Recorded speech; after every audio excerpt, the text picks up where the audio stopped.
Thank you and welcome back to the second segment of the show for today.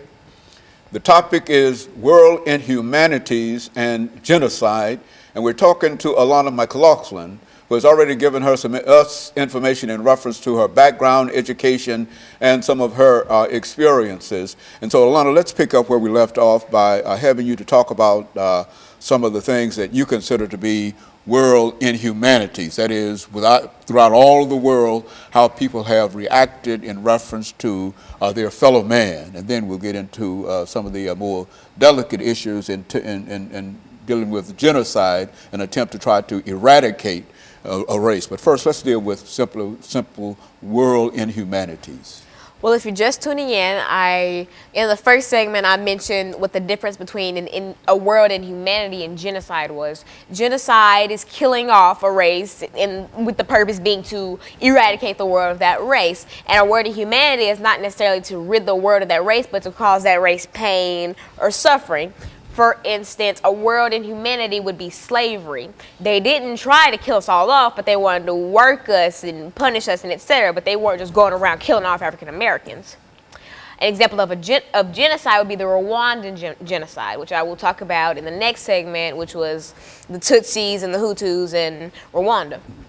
Another example of a world inhumanity would be the shooting at the gay club in Orlando earlier this week. Now, this might end up being genocide, though, because we don't know necessarily what the shooter's motive was. Like his father was saying that he was trying to get rid of gay people, while U.S. government is saying that it was an attack on the U.S. So no stories are very solid, but I guess since it's a new story and it's still developing, in the coming days we'll probably have an answer as to whether it was world inhumanity or genocide. But for right now, I'm going to count that as world inhumanity. Like a man just wanted to go and kill people and make people suffer.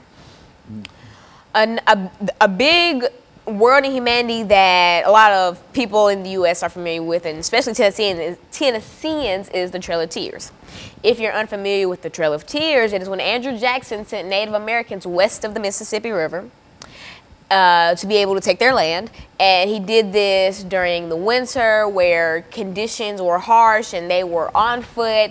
They were not sent off with food and drink and clothing at that. They were just one with nature, and that's not good in the winter, and especially if you're walking. And so they had to walk miles and miles and miles, and this was labeled the Trail of Tears. And I don't think I have to go into explaining why it was called the Trail of Tears, because I think there would be plenty of tears if you had to walk and walk and walk miles with barely anything, no food, watching people all around you die, your family die, if you don't die first, and things like that. So that's a big example of world inhumanity. Now, Andrew Jackson wasn't necessarily trying to kill off the Native Americans. Like I said, he was trying to get their land, but he knew that it would cause them great suffering, but he wasn't just sitting there ordering people to just take out every Native American they saw. That would make this be genocide.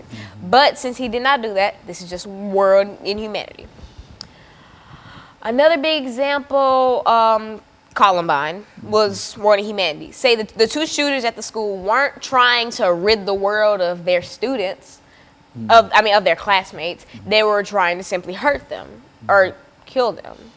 And so that makes that a world inhumanity, and it's a world inhumanity because it was so widespread and it got so much media coverage.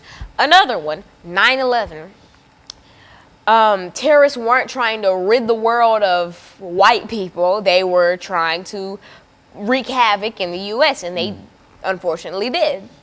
This is another thing that I wish could be counted as genocide, but we never know, because the bombers or whatever, we don't know if they were, what their motives really were. We know that it was an attack on U.S. soil.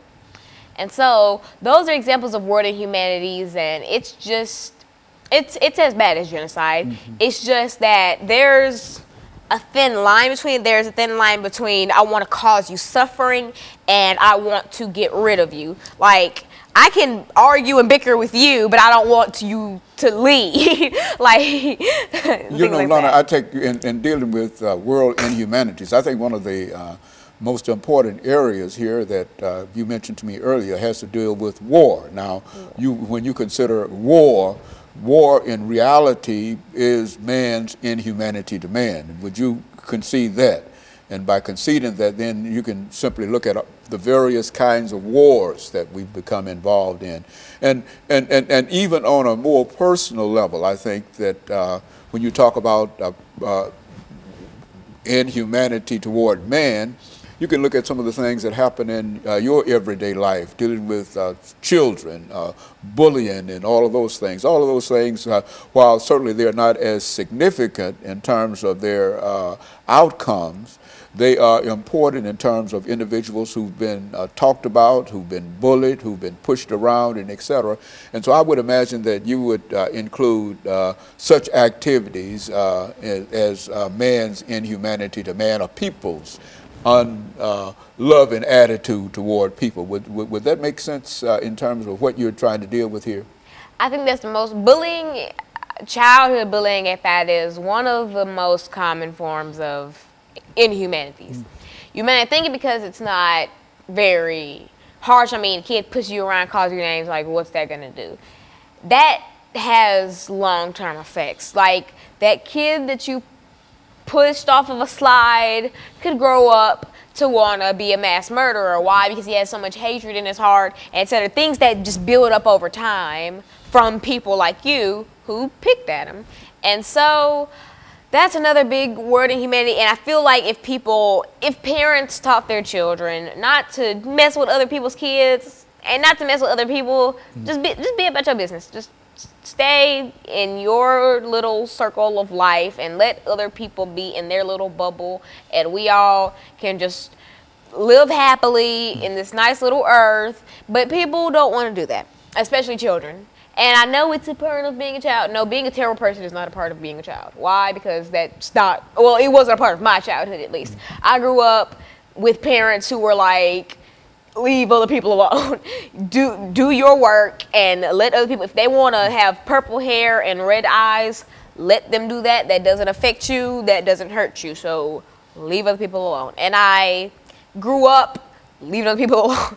And that's helped me in the long run because it's helped mature me at a young age, and so that I can see inhumanities going on and I can tell my friends, hey, you look stupid messing with other people, so just stay in your lane. Okay, so Alana, I think as we come to the end of this second segment, I think we can not only make preparations for this final commercial break, but we can say that when we come back, we'll deal more with the genocide part in reference to what we're doing. And we'll be back with our audience following this very, very short commercial break.